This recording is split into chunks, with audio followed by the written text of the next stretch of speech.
வாக்குத்தத்தம் உன்னுடையது. மனிதர்களின் ஆலோசனை கேட்டு வாழும் மக்கள் ஏராளம் உண்டு. நண்பர்களின் ஆலோசனை, உறவினர்களின் ஆலோசனை, தலைவர்களின் ஆலோசனை என்று பல இடங்களிலிருந்து ஆலோசனை கேட்டு நடக்கிறார்கள். தாவீதுக்கும் அகிதோப்பேல் என்று ஒரு மனிதன் ஆலோசனைக்காரனாக இருந்தான். அவனுடைய ஆலோசனை தாவீதுக்கு தேவதூதனுடைய ஆலோசனை போல இருந்தது.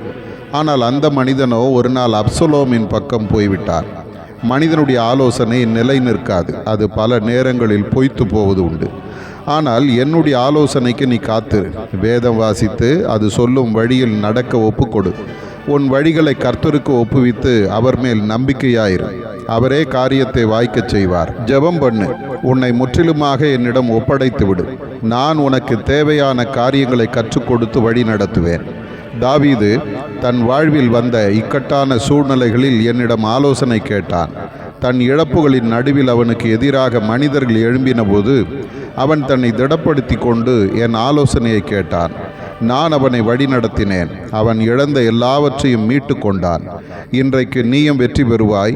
என் வல்லமையான செயல்களை காண்பாய். பயப்படாதே, நான் உன்னை நடத்துவேன். ஆதார வசனம்: இதுவும் சேனைகளின் கர்த்தராலே உண்டாகிறது. அவர் ஆலோசனையில் ஆச்சரியமானவர், செயலில் மகத்துவமானவர். ஏசாயா 28:29.